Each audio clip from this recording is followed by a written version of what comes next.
The morning began like any other at Earth's Orbital Defense Command. Commander Nathan Cole sat at his station, watching the endless stream of data that flowed across his screens. Ships came and went from 100 different worlds. Trade vessels, passenger liners, military patrols. The galaxy was busy, and Nathan had spent 15 years watching it move. He was thinking about his coffee when the signal arrived. At first, the computer flagged it as an error. The identification codes were 63 years old, belonging to a ship that no longer existed. Nathan almost dismissed it. Then he looked closer and felt his blood turn cold. The codes belonged to the Horizon. Nathan remembered the stories from his childhood. Every human knew the tale of the Horizon. It was the greatest exploration vessel ever built, carrying 847 souls into the unknown reaches of space beyond the outer rim. The ship had vanished without a trace during a routine survey mission.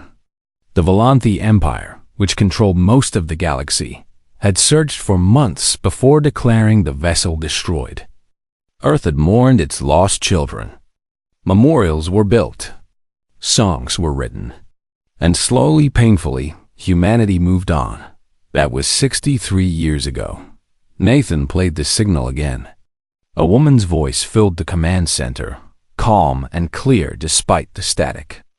"This is Captain Lisa Grant of the exploration vessel Horizon. We know what they did. We are coming home." The words repeated in an endless loop. Nathan listened to them 5 times before he could make himself move. His hands were shaking when he reached for the communication panel. Within the hour, Earth's entire government was in chaos. The signal spread across every news network on the planet. People gathered in the streets, staring at screens, listening to the voice of a woman who should have been dead for more than half a century. Some wept, others prayed. Many simply stood in silence, unable to understand what they were hearing. The Volanthi responded quickly. Ambassador Cathral, the Empire's representative on Earth, demanded an emergency meeting with Earth's leaders. Nathan watched the alien diplomat on the view screen, studying his sharp features and cold eyes.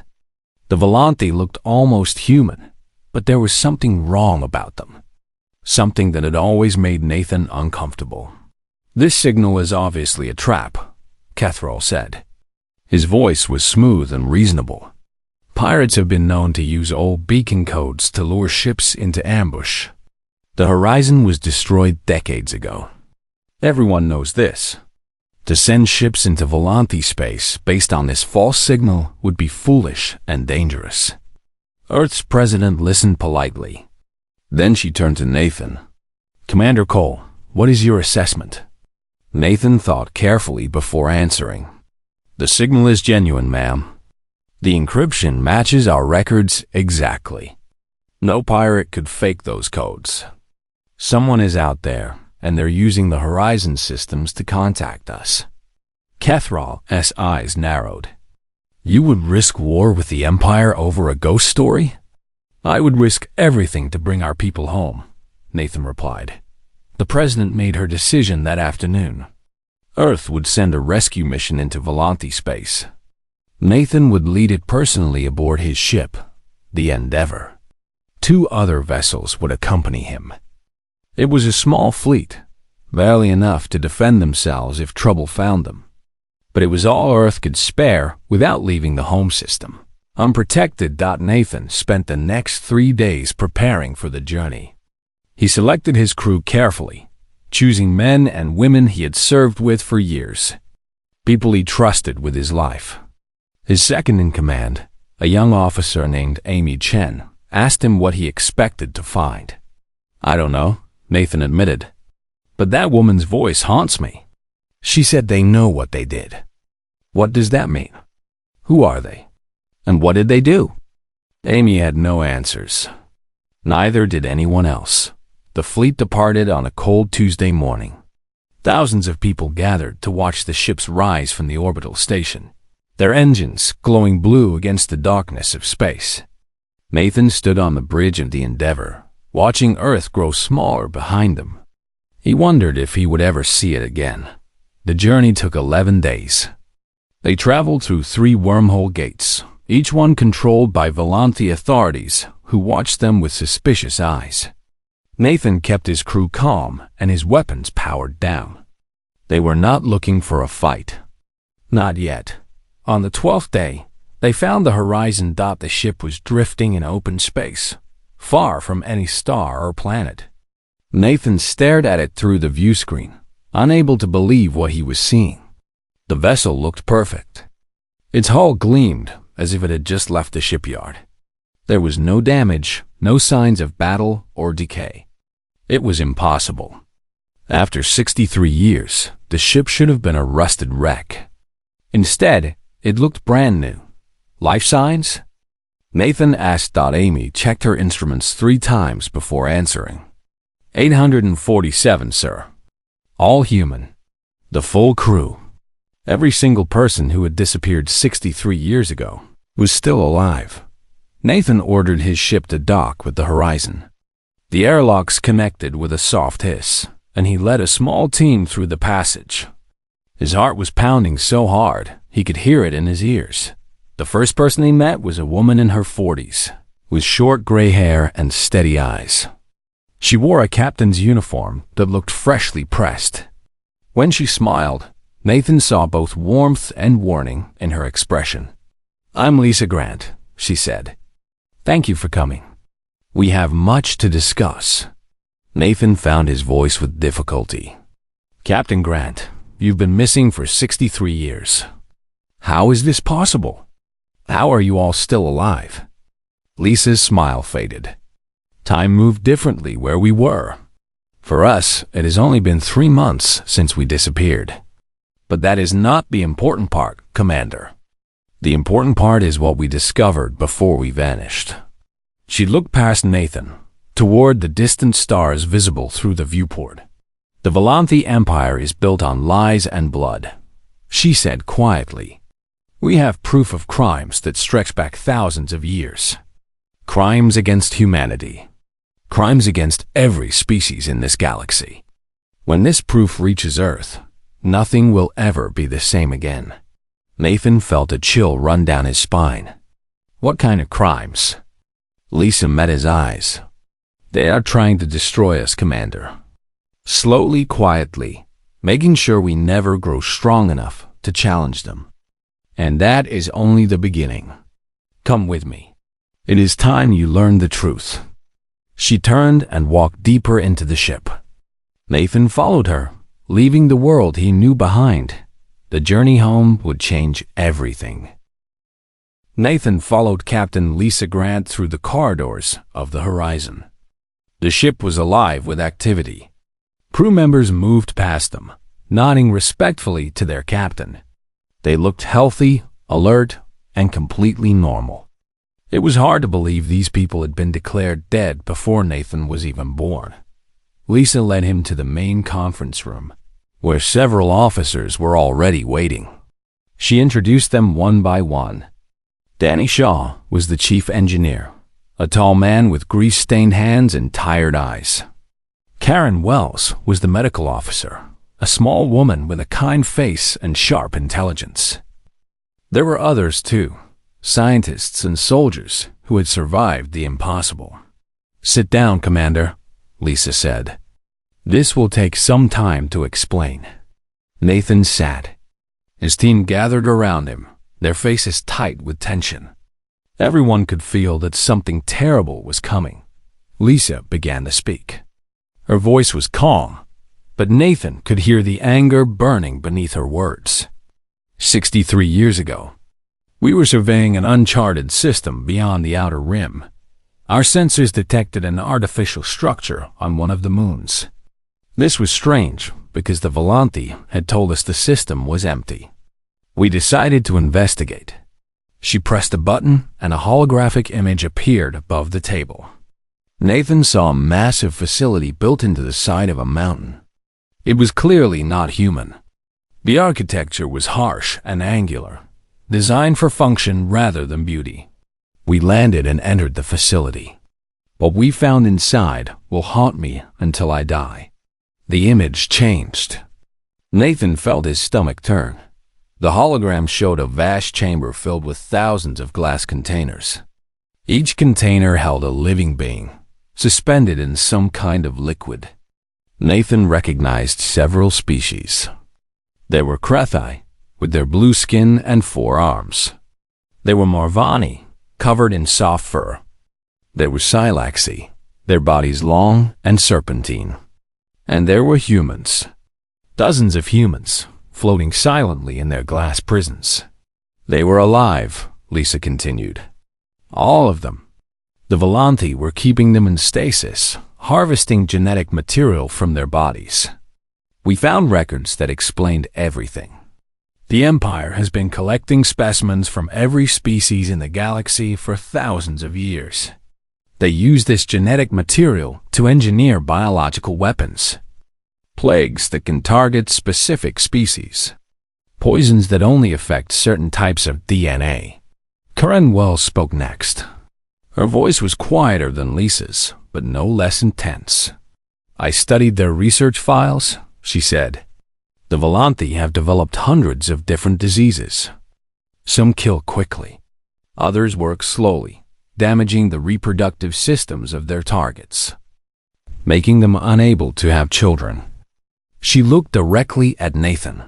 20 years ago, the Empire released one of these slow diseases on human colonies across the galaxy. It was designed to reduce our birth rates without anyone noticing. The effects look natural. Couples who cannot conceive. Pregnancies that fail. Children born weak and sickly. We thought it was just bad luck. Environmental factors. Stress. We never suspected the truth.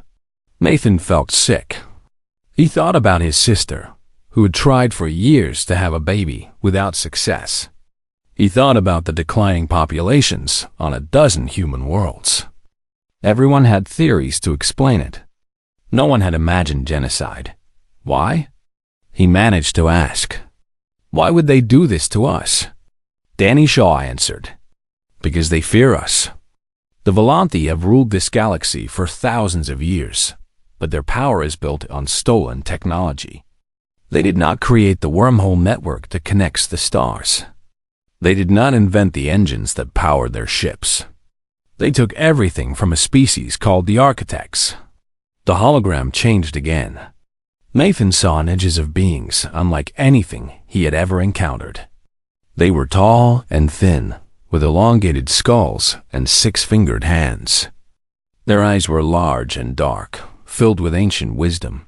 The Architects built the wormholes, Danny explained. They created technology so advanced that we still cannot understand most of it.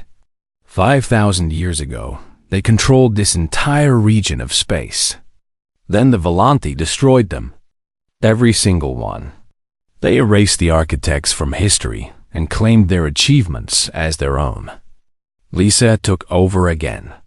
We found an Architect data archive in that facility. It contains the true history of the galaxy. Everything the Volanti have told us is a lie. They present themselves as peaceful builders who united the galaxy through cooperation. In reality, they are conquerors and murderers who have been suppressing other species for millennia. We tried to escape with this information, she continued. But Volanti warships intercepted us before we could reach safe space.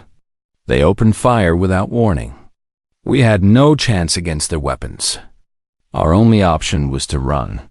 She paused, and something like wonder crossed her face. There was an unstable wormhole nearby.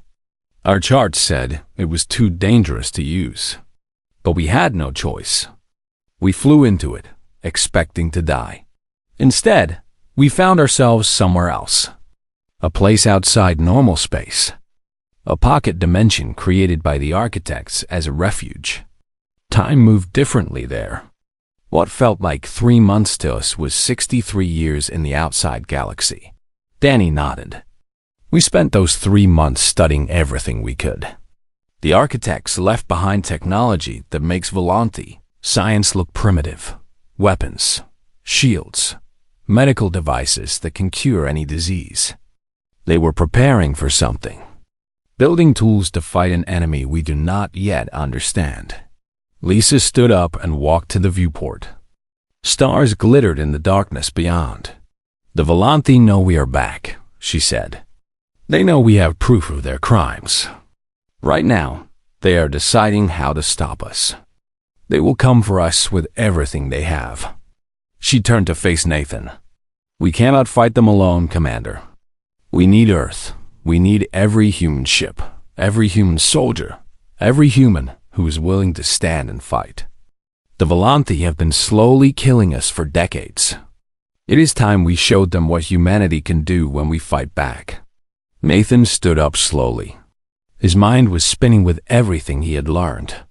The lies, the murder, the secret war against his own species. It was almost too much to process, but beneath the horror, he felt something else rising in his chest. Anger. Cold. Hard. Determined anger. Captain Grant, he said. I think it is time we went home. Lisa smiled. It was not a pleasant smile. I was hoping you would say that. The news of the Horizon's return spread through the galaxy like fire through dry grass. On 1,000 worlds, people whispered about the ghost ship and its impossible crew. Rumors multiplied faster than anyone could track them. Some said the humans had found alien technology.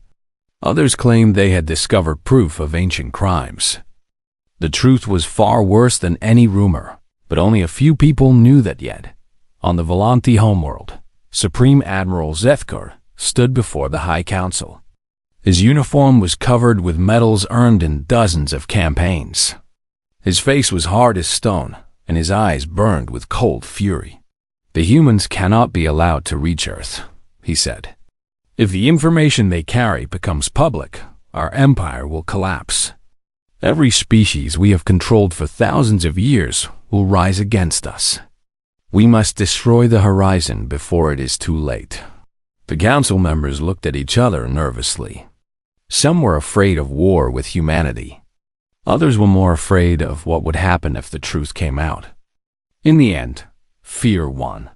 Do whatever is necessary, the council leader said. The Empire must survive. Zethkar smiled. It was not a kind smile. I will take the First Fleet personally. The humans will never see their homeworld again. Meanwhile, Nathan and Lisa were leading their small group of ships through Volanthi space. They moved carefully, avoiding major trade routes and military patrols. Lisa knew the Empire would be hunting them. She also knew they could not run forever. How long until we reach Earth?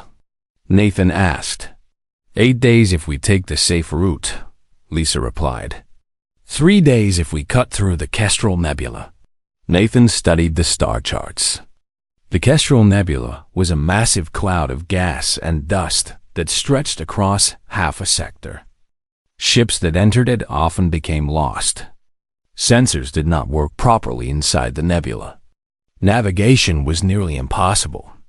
But it was also the last place the Volanthi would expect them to go. The nebula, he decided. We need to get home as fast as possible. They changed course and headed for the swirling purple clouds that marked the nebula's edge. Behind them, unseen and unheard, the First Fleet was closing in. On Earth, a young lieutenant named Megan Ford sat at her desk in the intelligence division. Her job was to monitor communications between Earth and the Volanthi Empire. It was usually boring work.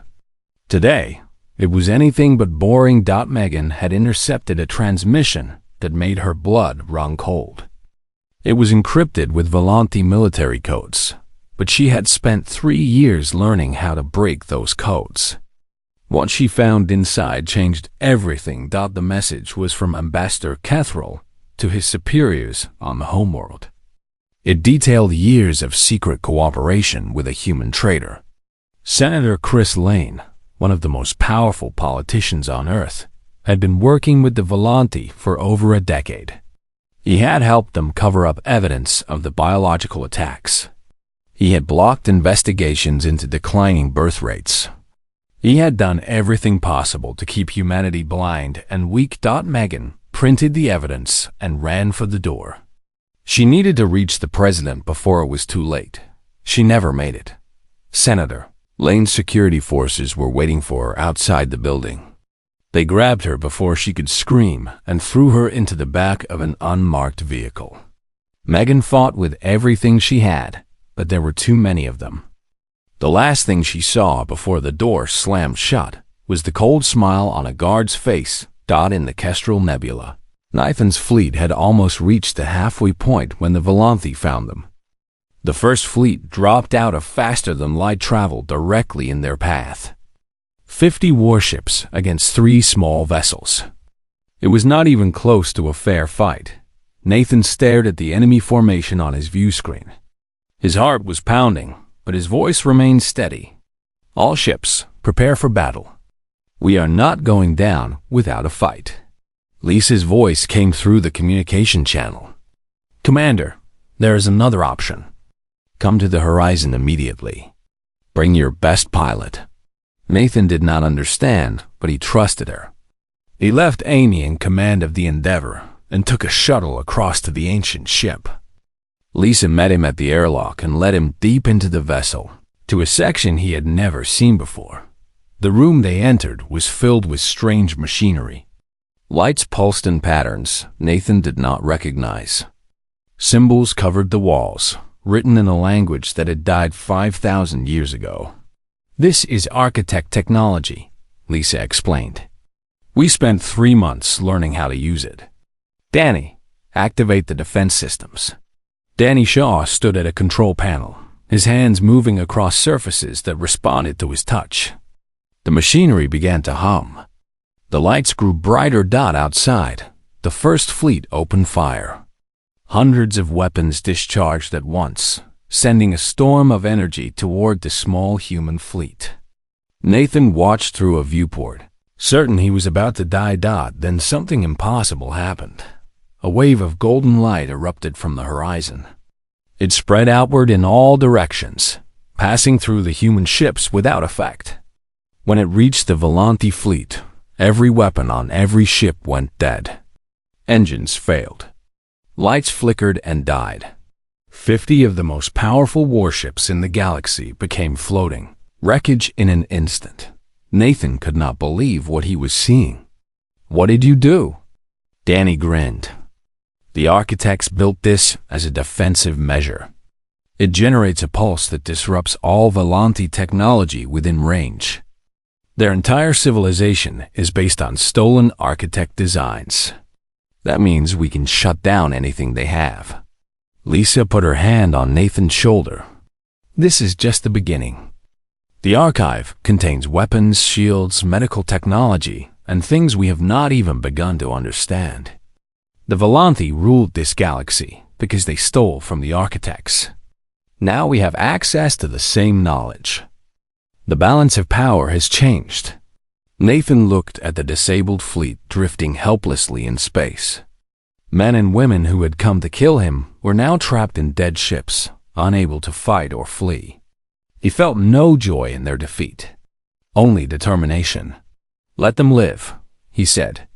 Let them go home and tell their masters what happened here. Let them know that humanity is coming, and we are bringing the truth with us. Lisa nodded. A wise choice. Fear is a weapon too. They left the Volanthi fleet behind and continued toward Earth. The hardest part of the journey was still ahead. But now, for the first time, Nathan believed they might actually survive it. Senator Chris Lane stood in the emergency command center beneath the Capitol building, watching the reports come in from across the planet. The horizon had been spotted entering Earth's solar system. In a few hours, it would reach orbit. Everything he had worked for was about to fall apart. He had spent years building his alliance with the Volanthi. They had promised him power, wealth, and a place in their empire when humanity finally collapsed. All he had to do was keep his own people blind and weak. He had done it gladly. Humans were weak, he believed. They deserved to be ruled by their betters. Now those carefully laid plans were crumbling. The first fleet had been defeated by some kind of alien weapon.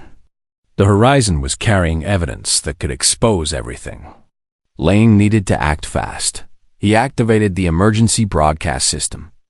His face appeared on every screen on Earth. "My fellow citizens," he said, his voice heavy with false concern, "I must warn you of a terrible danger. The ship approaching our world is not the horizon. It is an enemy vessel carrying a deadly alien contagion. The crew you see are imposters, created by hostile forces to infiltrate our world. For your safety, I am declaring martial law. All ships are forbidden from approaching Earth. The planetary defense grid has been activated. Please remain calm and stay in your homes." The lies came easily to him. They always had. On the horizon, Nathan watched the broadcast with growing horror. He turned to Lisa, his face pale. "He's locked down the entire planet. Our ships cannot land. Our weapons cannot penetrate the defense grid. How do we reach Earth now?" Lisa was already moving. "We do not need to land.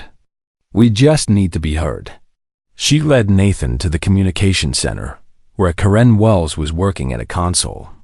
The medical officer looked up as they entered. "The system is ready," Karen said. "We can broadcast directly to every device on Earth. Phones, computers, televisions, everything with a receiver will pick up our signal. Lane cannot block it." Lisa took her place at the transmitter.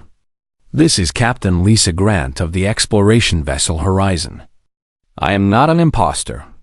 I am not carrying a contagion. Senator Lane is lying to you because he is afraid of what we know." She paused, letting her words sink in. For more than a decade, Senator Lane has been working with the Volante Empire against his own people. He has helped them cover up a secret war against humanity. A war fought with engineered diseases designed to make us unable to have children. They have been slowly killing us, and our own leaders helped them do it. She activated the archive. Thousands of files began streaming across the airwaves. Documents, video recordings, scientific data, proof of every crime the Volante had committed. "This is the truth," Lisa said. "See it for yourselves. Decide for yourselves. We are coming home, and no one will stop us." On Earth, billions of people stopped what they were doing and watched. They saw the hidden facility with its glass containers. They saw the records of genetic experiments. They saw the evidence of the sterilization program, complete with lists of targeted colonies and projected casualty figures. They saw communications between Senator Lane and Volante officials, proving his betrayal beyond any doubt. The reaction was immediate and overwhelming. In every city on Earth, people flooded into the streets.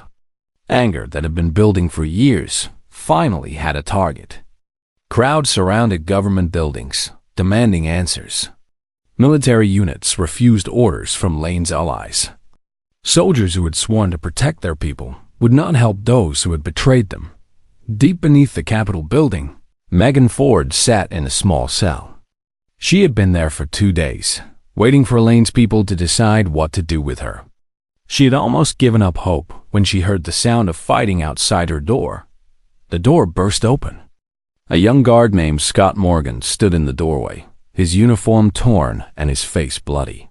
"Lieutenant Ford, we need to go, now." Megan did not ask questions. She followed Scott through corridors filled with chaos. Lane's security forces were fighting each other. Some remained loyal to the senator. Others had seen the broadcast and switched sides. It was impossible to tell friend from enemy. "Where are we going?" Megan asked. "The Defense Grid Control Center," Scott replied. "If we can shut down the planetary shields, the Horizon can land safely." They fought their way through 3 levels of the building. Scott was good in a fight, and Megan was better. Together, they reached the control center and barricaded the door behind them. Megan sat down at the main console.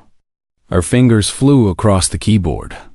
Security code she had memorized years ago still worked. Within minutes, she had access to the entire defense network. "This is Lieutenant Ford to all friendly forces," she broadcast. "I am lowering the planetary shields in 60 seconds. Please confirm." Responses came back from across the planet. Military bases, orbital stations, ships that had been waiting for a chance to help. The world was waking up, and it was angry. Megan pressed the button. The shields went down. In orbit, Nathan received the signal. "The way is clear, sir. We can land." He looked at Lisa. She nodded. "Take us home," Nathan said. The horizon descended through Earth's atmosphere for the first time in 63 years.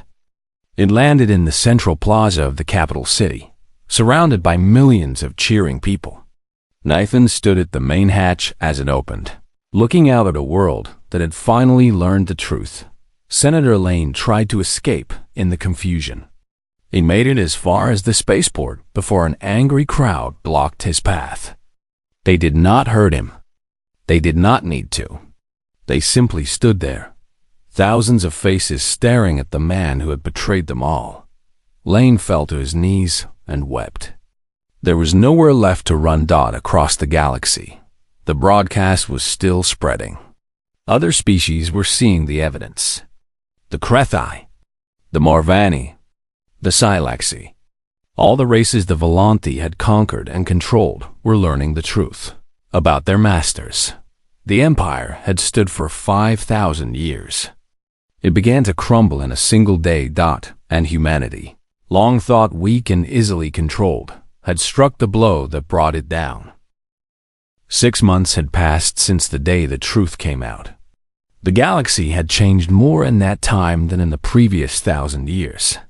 The Volanthi Empire was gone. Its fleets had scattered. Its leaders had fled or surrendered. Supreme Admiral Zethkar had tried to launch one final attack against Earth, ordering his remaining ships to fire everything they had at the human homeworld. His own officers had refused. When he tried to execute the order himself, they stopped him permanently. His body was found floating in the command center of his flagship, a victim of his own cruelty. The High Council had surrendered 3 weeks after the broadcast. They had no choice. Every species they had once controlled was now in open rebellion. The Krethi had seized their homeworld. The Marvani had blockaded the main trade routes. The Silaxi had captured the wormhole control stations. 5,000 years of lies and murder had finally caught up with them. On the neutral world of Arcturus Prime, representatives from every known species gathered to build something new. The Galactic Assembly, they called it. For the first time in recorded history, all sentient beings would have an equal voice in shaping their shared future. Captain Lisa Grant stood at the podium, looking out at the sea of faces before her. Humans sat beside Krethi. Marvani shared tables with Silaxi. Even a few Volanthi were present, those who had opposed their government's crimes and wanted to be part of the new order. Lisa spoke clearly, her voice carrying to every corner of the great hall. "We have all been lied to," she said. "The Volanthi told us they built the wormhole network. They claimed to have created the technology that binds our galaxy together. These were lies.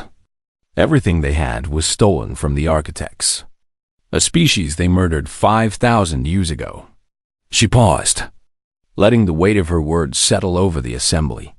But the architects left something behind, a gift for those who would come after them, a complete archive of their knowledge, their science, their dreams for the future. The Volanthi tried to destroy this archive. They failed. And now, humanity offers it freely to all of you. Murmurs rippled through the crowd. Lisa raised her hand for silence. "We could have kept this technology for ourselves.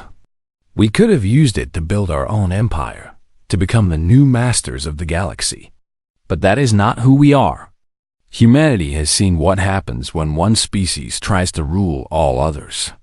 We have felt the boot of oppression on our necks. We will not become the thing we fought against." She smiled, and there was warmth in her expression now. "The wormhole network will be open to everyone. The medical technology that can cure any disease will be shared with every world.